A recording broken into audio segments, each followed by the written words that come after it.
United States Army. On today's show, we're going to look at a multi-bureau project in Illinois. We're also going to talk with firefighter Ken Edwards as I discuss with her the vision and future of VTV-NOW. And on our Spotlight On segment, we introduce Dr. Bill P. Myers. He's a cultural anthropologist as he discusses a new field on Black farming in America entitled Rhythms of the Earth. So, sit back, relax, and check out this edition of VTV-NOW and News Television.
Hey, Daniel. The gentleman over there, he paid for your meal. The power of one small action, one conversation, or one phone call can make a difference in the life of a veteran going through a difficult time. For free 24/7 confidential support, call the Veterans Crisis Line or the Military Crisis Line. Washington. Hey, man. Hey, Fox, man, how's it going? Oh, man, physical therapy makes Kandahar look like summer camp. How about you? The sessions are tough, but I gotta get back on track. So is it helping? Yeah, man. Sleeping straight through them most nights. All right, man. I'm glad you called that hotline. Yeah, man. I'm a veteran, and these services are for us. Whether your wounds are visible or not, treatment works. And calling the confidential Veterans Hotline can help.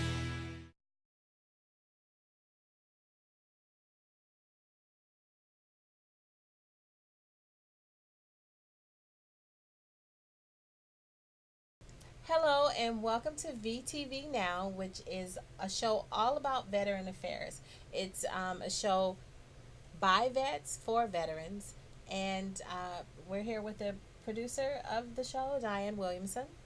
Hi, how are you? How you doing? Good. I'm Makila Edwards. I'm interviewing you today. All right, I'm great. not a veteran, but I have family that are veterans. And VTV Now, it's sort of a pet project of mine.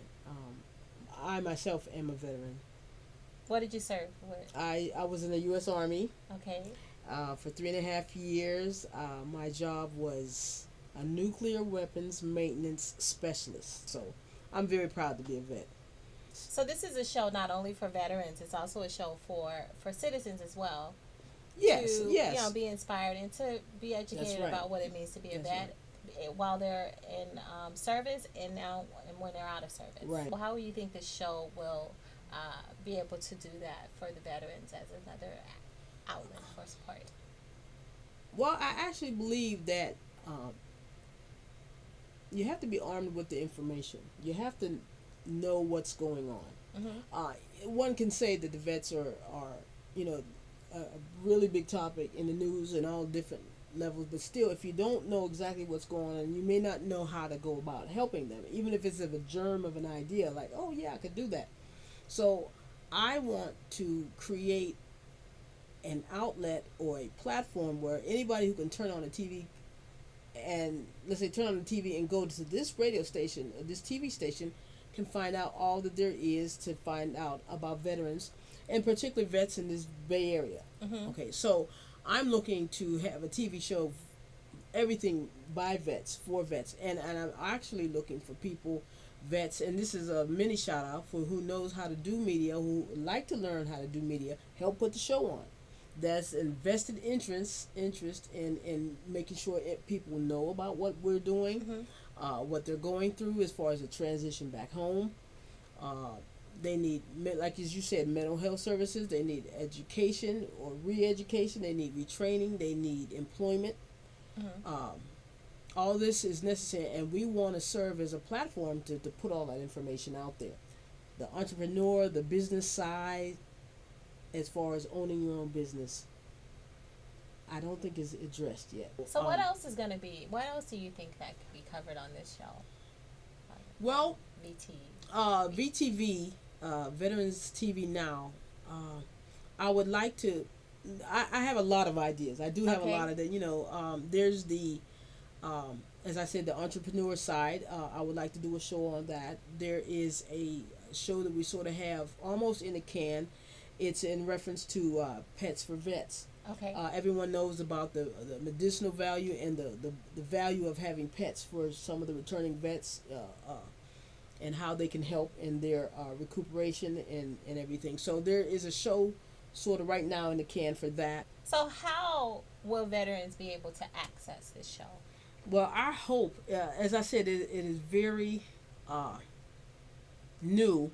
We're looking at the using the social media as an outlet, the YouTube, our own closed circuit, our own community channels. Okay. We're trying to get on as many community channels as we can. Okay.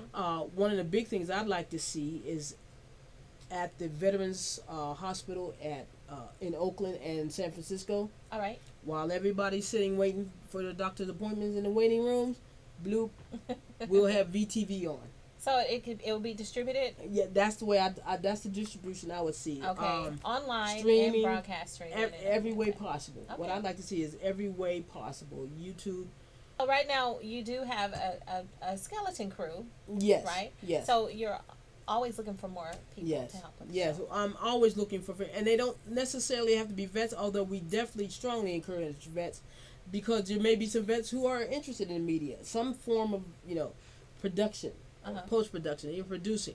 We're looking for vets to help man the cameras or go out on shoots, do the interviews, and see if we can bring them in. And we're even looking to do a segment on vets who have photography and video skills, like they have a little film they've put out. Awesome. And we're actually looking for to do a little film segment. How can people contact? Well, right now, I am asking them to, I would be asking them to contact me, Diane Williamson, and I will give you my email right now. Okay. And that is Diane Showwill. Showwill. And let me, yes, Diane Showwill. No, thank you, because you're one of the few that got it right away. Okay. Diane Showwill, and that's spelled DIANESHOWILL at gmail.com. All right. And I'll start with that, and until we get a chance to get web pages up, blogs, any other addresses, I'll give them out as they come along. But for now, if you can email me at dianeshowwill@gmail.com, I will keep you informed on any upcoming meetings we have with VTV, our meetings talking about content and all that other good stuff. Awesome. Yeah. So. Anything else you want to say? We're closing this out. No. I'm looking forward to putting this together with everybody and anybody who is interested. I think this will be a great time to do this, and I think there's a lot of stuff out there that we can help get out to the public. All right. So again, you can, if you're interested in more information, just email Diane at Diane Showwill, and that is DIANESHOWILL at gmail.com. Okay. All right.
Since 1997,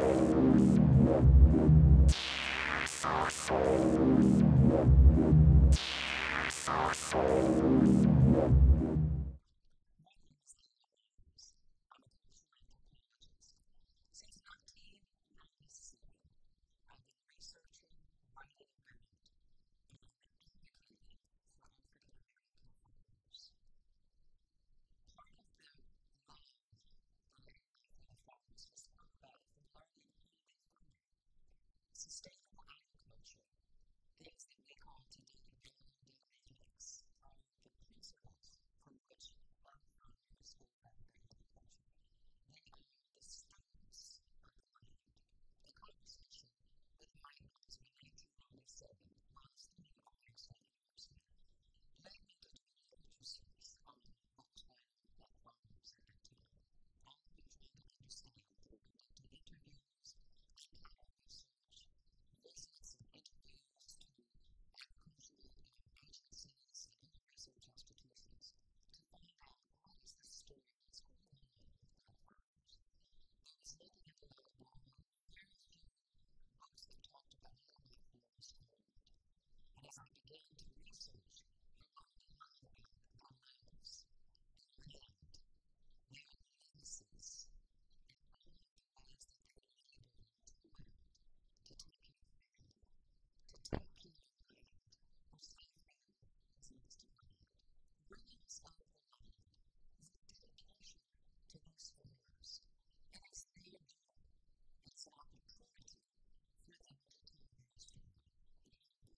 lot of figures to put in. So right now we're just setting the stage. And that way the public can see, oh, you know, and then they're going to be surprised as figures show. And then we have one last artist who's going to contribute. And he's the icing on the cake. Especially over the last week, we did a lot of planning. Sometimes we kind of over-planned, but it worked out really good. And anticipate it's going to be a really nice note.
Mr. Vice President, Mr. Speaker, members of the Senate and of the House of Representatives,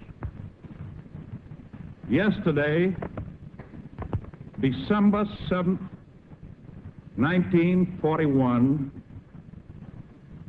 a date which will live in infamy, the United States of America was suddenly and deliberately attacked by naval and air forces of the Empire of Japan. On December 7th, 1941, during a 2-hour sneak attack on the American Pacific Fleet anchored at Pearl Harbor, Japanese Navy pilots scored a near-complete victory. Almost 85% of the American fleet was either damaged or destroyed. It was one of the most devastating losses in the history of the United States Navy. Japanese airman Taisuke Maruyama was flying a torpedo bomber that day.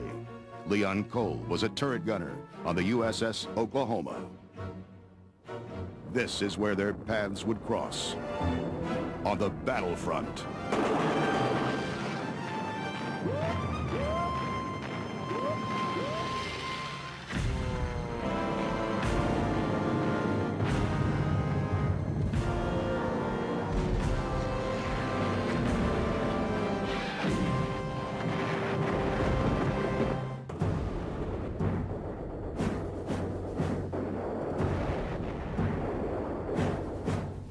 By June 1941, Japan has made aggressive military maneuvers into China and Southeast Asia. To be independent of Western domination, Japan needs access to the natural resources of these regions. But the United States objects to the invasions, and tensions build between the two countries. The Japanese realized that war with the United States could become inevitable. With American economic and military strength, such a confrontation would overwhelm Japan's armed forces, unless Japan strikes first. September 1941, Japanese carrier pilots begin training for a very special mission. One of the pilots in training is Taisuke Maruyama. I was a second-rank pilot then. I was 19 years old. At that time, I was stationed at Kamoike base at Kagashima on Kyushu Island. The type of training I got was very basic, in a beginner's training plane.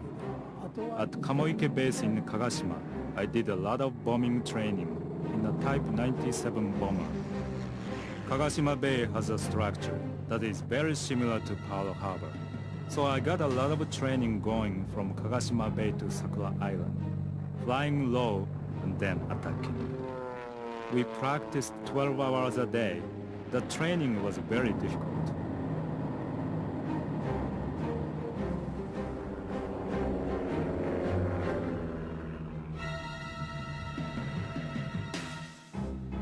The long-term Japanese battle plan for domination of the East includes an invasion of Thailand, Burma, Malaya, the Philippines, Singapore, and the oil-rich Dutch East Indies. All that stands in the way is the American fleet at Pearl Harbor, Hawaii. For over a year, the Japanese Navy plans the attack. Sensing hostilities with Japan, the U.S. Pacific Fleet is repositioned from its home base in San Diego to Hawaii. From May 1940, the fleet remains at Pearl Harbor as a bulwark against Japan.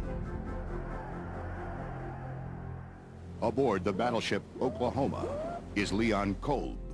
My home state was Oklahoma. I came from Oklahoma City.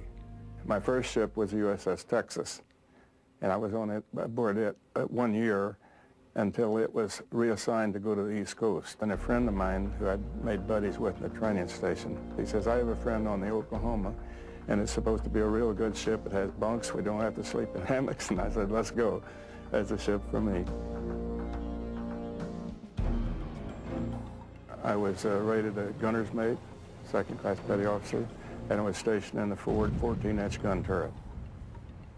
It had 3 guns in it, and they were called 14-inch because the diameter of the projectile was 14 inches in diameter. My job in the gun turret was in the gun room, seeing that the guns were cleaned and ready to fire. The first time I went out, it was a wonderful experience. We had about 3 days in port after our maneuvers. I took my trip around the island as the others did and figured it was a beautiful paradise. But when we were permanently stationed there, it soon became tiresome. You've seen all the sights, and we all look forward to when we'll come back to the United States. In September 1941, Pearl Harbor had been the home port for the bulk of American sea power for almost a year and a half. To protect the fleet, the U.S. Army also maintains 2 ground divisions. There is a continuing buildup of military personnel and weapons into the base.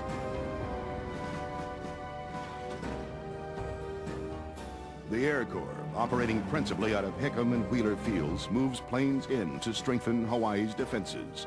The planes are only used for reconnaissance, since there's little fear of an air attack. After all, Japan is nearly 5,000 miles away. In readiness for war, the United States has a plan. But that plan is based on ship-to-ship battles that have been waged since World War I. There is no preparation for a sea battle fought by carriers and aircraft. In this respect, the Japanese have lulled American forces into a false sense of security.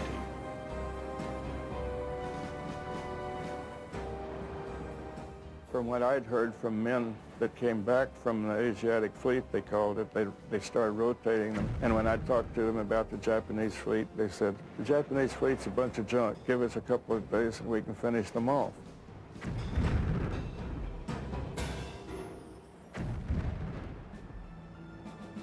During the first 2 weeks in November, while Japanese diplomats in Washington attempt to come to a negotiated solution, the Pearl Harbor Strike Force begins to gather at top-secret rendezvous points. By November 22nd, Admiral Isoroku Yamamoto's fleet, including 6 aircraft carriers, 14 surface ships, and 432 aircraft, reach their rendezvous point. American intelligence, which has broken Japanese coded transmissions, notes that a large segment of the Imperial fleet is mysteriously silent. 27 submarines are sent ahead. They have been assigned to observe and report back the location of American ships. During the attack, they are to enter Pearl Harbor and sink any ships attempting to escape. 5 of them are also fitted with tubes that carry miniature 2-man submarines, which have been specially designed for this mission. They will slip through the harbor's defense gates on suicidal torpedo missions. But the main striking power of the plan rests with the torpedo planes. Aboard the Hiryu, we were told that we were now a task force, and our objective was Pearl Harbor.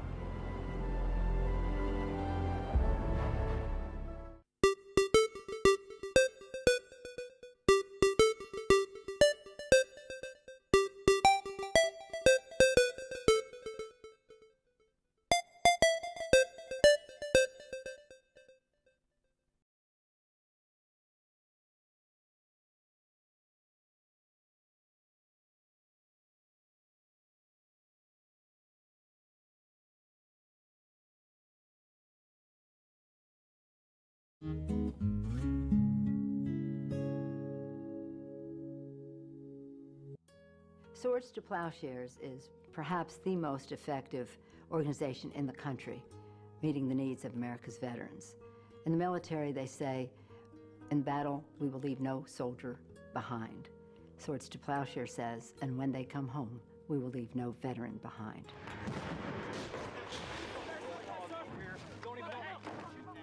Swords to Plowshares has always prided itself upon serving those most in need, which typically means veterans who have low income or who have issues that aren't being addressed. We always saw ourselves as part of this community-based system of care that includes service providers and advocates and activists all the way through. In the mid-'80s, the whole issue was homelessness, and so that was an issue that we attempted to address. It's pretty rare to find a veterans organization that is comprehensive to the extent that it can provide legal services, employment services, housing services, emergency care. And we've long said one size does not fit all. You go to an employer, he says, have you been in the service? You say, yeah. He says, what kind of discharge do you have? You tell him an undesirable. He says, well, I'm sorry, but we can't use you. It's a mark, you're marked for life. In early days, it was veterans who had all this stress about how they felt and how they're being treated and the trauma that they went through, but it wasn't even recognized by the mental health community. When you're in a combat situation and you get off the plane and the doctors talk to you, they say 100% of you have post-traumatic stress disorder. So it's just a matter of how you deal with it after the fact and how you manage the symptoms determines how it'll affect your life. But it changes you. War changes you. I have gone from being a chronically homeless person, an alcoholic, to someone who has a place to live, who has a job, who has dignity and hope and self-sufficiency. They help me to achieve a better life and to be around the camaraderie of veterans helping veterans is a no-brainer for me. This is where I need to be. We try to provide direct care and try to not prejudge people and then try to affect the system of care. So it's even beyond us that the system of care actually improves and changes. And I think we try to educate society on the true cost of war. I've had the privilege of seeing Swords to Plowshare up close in San Francisco and proudly watch them advocate for veterans in Washington, D.C. You couldn't hear what they had to say without saying we must change our policy towards our veterans.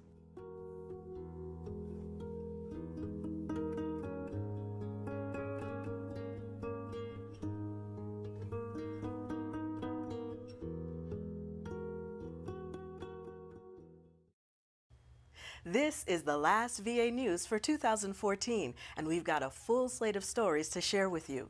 First, all the Veterans Day events from which we could get video and images. These disabled veterans were the first graduates of the Warriors to Work program at the VA Acquisition Academy. 3 veterans tell us what the 2014 Creative Arts Festival meant to them. And we salute a great hero 151 years after he died at the age of 22 on the field in Gettysburg. Hello, I'm Roger Lockhart with the Office of Information and Technology. And I'm Carmen Cordoba with the Office of Administration. This is VA News.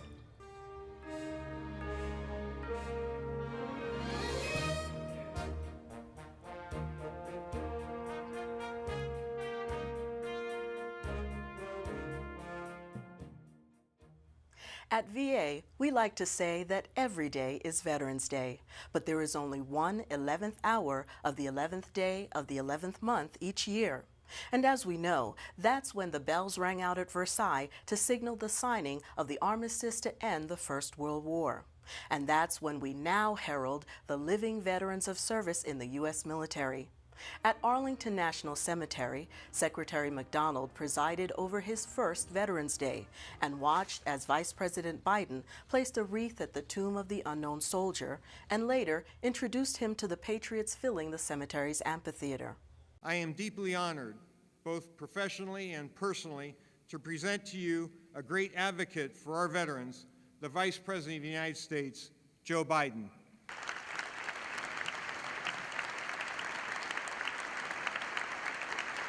Thank you very much, Mr. Secretary. Our cameras were at the ceremony for the Greatest Generation, where veterans, mostly over the age of 90, came to see the memorial to their pain and sacrifice in defense of freedom and liberty. Just nice to be, and just nice to people to come out and serve with. I just feel good. It's just a good feeling.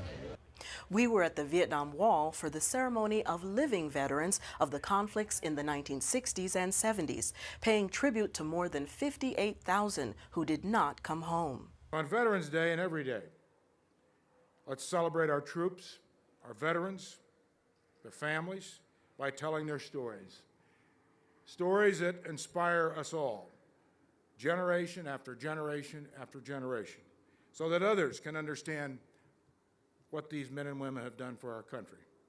Secretary McDonald kept a hectic, deliberate pace, attending events and mixing with veterans before and after Veterans Day.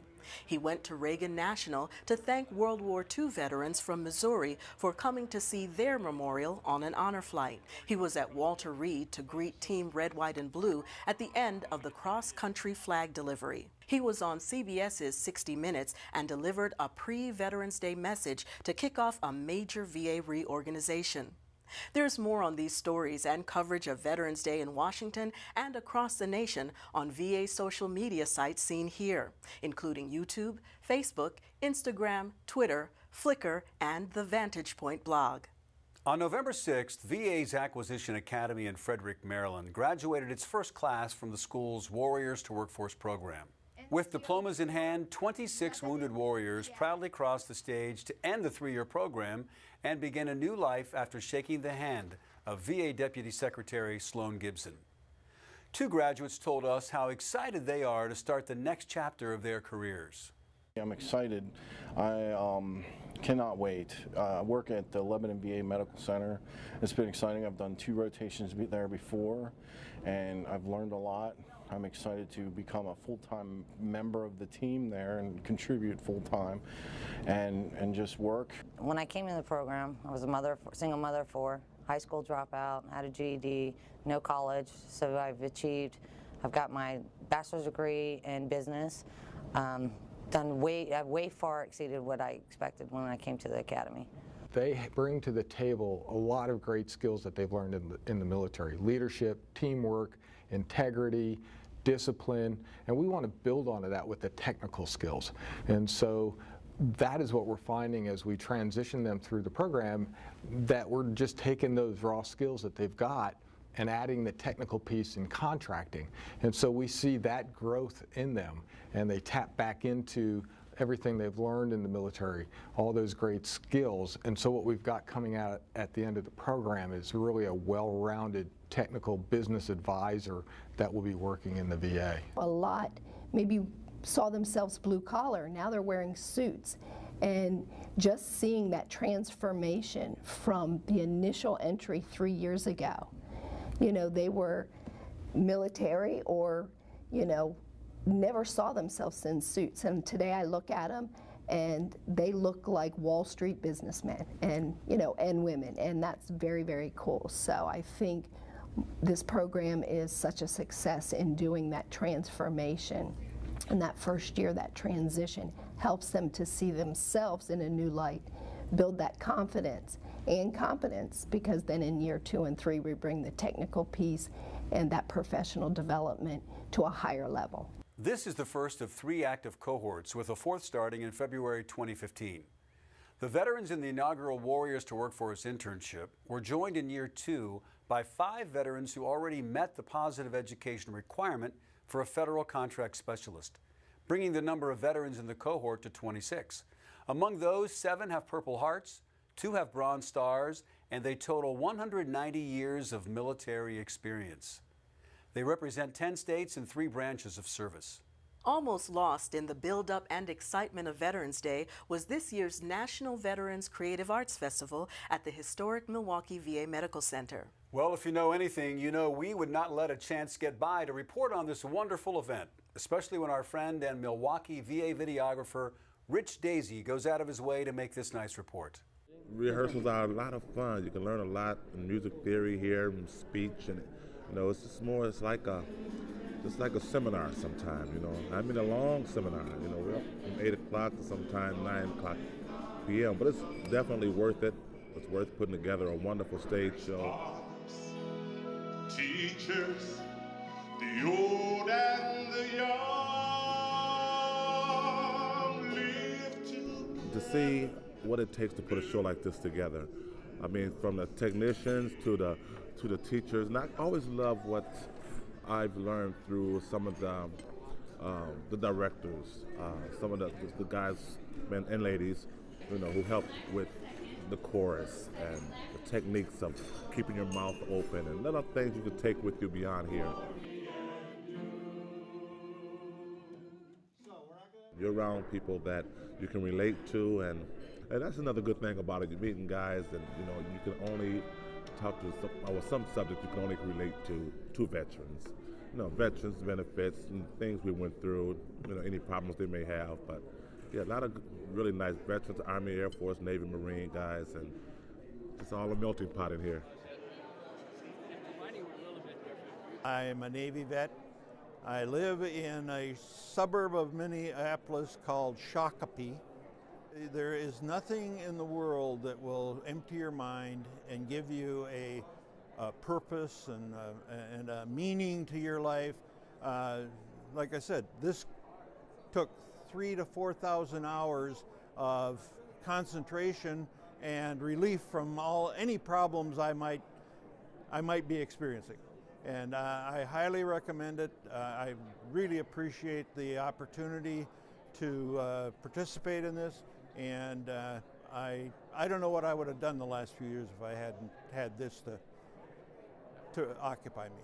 You can walk through the garden that somebody left me when somebody went away. I started tap dancing when I was about 65 years of age. My next birthday, I'll be turning 80, but I love doing it. This is my 8th festival. My piece that I'm doing here is called G.I. Jive. It's a fast tap. It's pretty fast, but I'm enjoying it. But the best honor is, to me, is being chosen to be able to perform my talent. That's the best honor. You can't get any better than that. Throughout our nation's history, faithful remembrance and tribute to duty, honor, and country have reinfused our patriotic spirit. Selfless sacrifice should never be forgotten. That's the message behind the latest award of the Medal of Honor to Union Army Lieutenant Alonzo Cushing, seen here on the Gettysburg cyclorama, mortally wounded on one of the cannons that thwarted Pickett's charge. President Obama said Cushing's deeds and all others before and after should be honored long after they leave the battlefield, for decades, even centuries to come. Here are President Obama's words about Cushing's last day when he was only 22 and had already fought bravely at Bull Run, Antietam, Chancellorsville, and Fredericksburg. Lon was hit and badly wounded. His first sergeant, a soldier by the name of Frederick Fugger, urged him to go to the rear, but Lon refused and said he'd fight it out or die in the attempt. Bleeding and weak, he moved his remaining guns closer to the front. Over 10,000 Confederate infantrymen advanced, elbow to elbow, in rows over a mile wide. Peering through field glasses, Lon ordered his men to continue firing at the advancing columns. He used his own thumb to stop his gun's vent, burning his fingers to the bone. When he was hit the final time, as a poet later wrote, his gun spoke out for him once more before he fell to the ground. And Alonzo Cushing was just 22 years old. Today, awareness of the need to protect our personal identity information is at an all-time high. The same is true for how we at VA treat veterans' personal data with every interaction. One of the priorities of the Office of Information and Technology is to establish policies and monitor systems to do just that. And Chief Information Officer Steph Warren says VA employees play a key role as well. The majority of incidents where we've put veterans' information at risk is when somebody has taken information out of an electronic system, they've printed it on something, and then they've walked out of the facility and lost control. Even in the facility, they've lost control in a public restroom.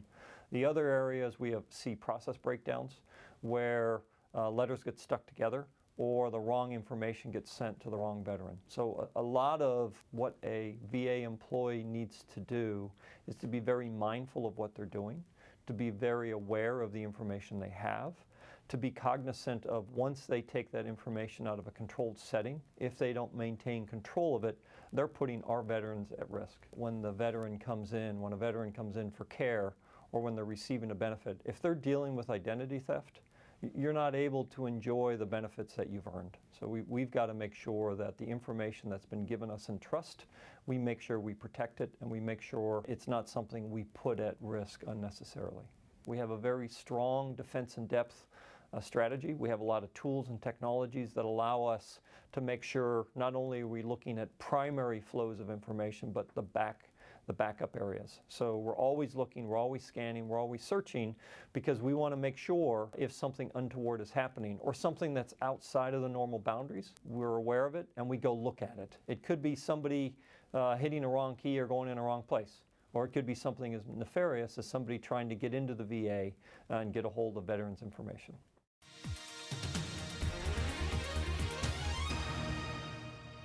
Did you know the VA's Office of Information and Technology's annual IT Customer Satisfaction Survey is in full swing, and now is your chance to take the survey? Charlie Warner from IT's Customer Satisfaction Improvement Group told us that your feedback and perceptions are essential to improving ongoing IT products and customer service. You'll get an email inviting you to take the survey from either the IT customer satisfaction email box or from your facility CIO or both. You'll click on the link and take that survey, no more than 10 to 15 minutes. We really do use the results to make real improvements. And so we very much value your feedback and encourage you to please take that survey. Thank you. That's all we have for this show and for VA News in 2014. The VA News crew will take the rest of the year to reload and reformat for next year. We're not at all sure what that means exactly, but you will know as soon as we do. I'm Roger Lockhart. And I'm Carmen Cordova. Hope to see you soon on an all-new VA News. Happy holidays, everyone.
San Francisco State University has always served veterans. They're very serious about going back to school because veterans are looking for opportunities. My name is Rogelio Manauas, and I'm the Director of Veteran Services at San Francisco State University. And it was through a partnership with PG&E. We help our veterans not only gain access to higher education, but also help them to succeed so that they can be ready for their next phase in life. The determination that the veteran student comes into the classroom with. These veterans will not give up, but they still face challenges above and beyond the normal student. And when they come back, what we really want to make sure is that that service is recognized and that veterans at San Francisco State have all the tools that they need to make it to the next part of their life and succeed.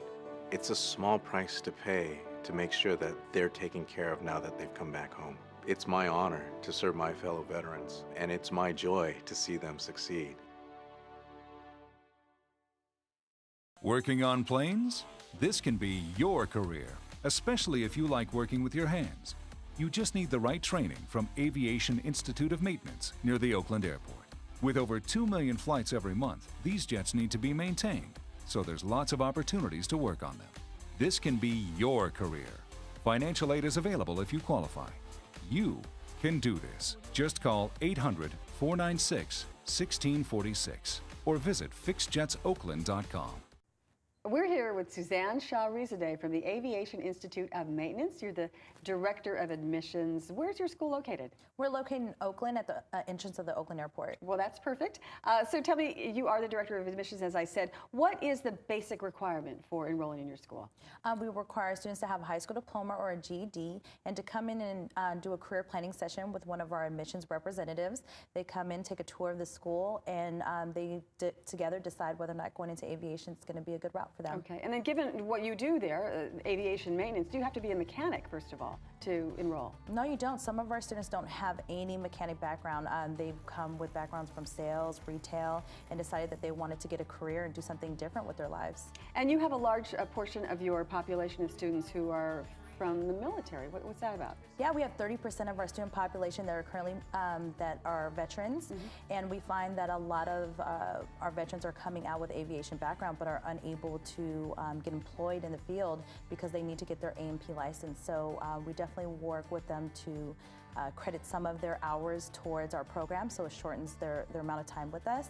And also we have a debt-free program for military students. And how long is the program? It's 20 months. 20 months, okay. And I understand there's a shortage of technicians for maintenance of aircraft, so this sounds like it's a really great career path for people. Yeah, it's definitely high in demand. Okay. And what sorts of projects are your students going to be involved with?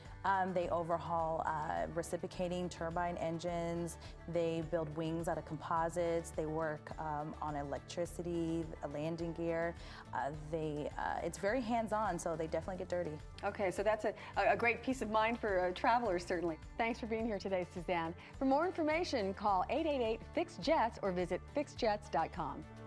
Now is your chance to start your career in aviation maintenance. Call 888-FIXED-JETS or go to fixedjets.com.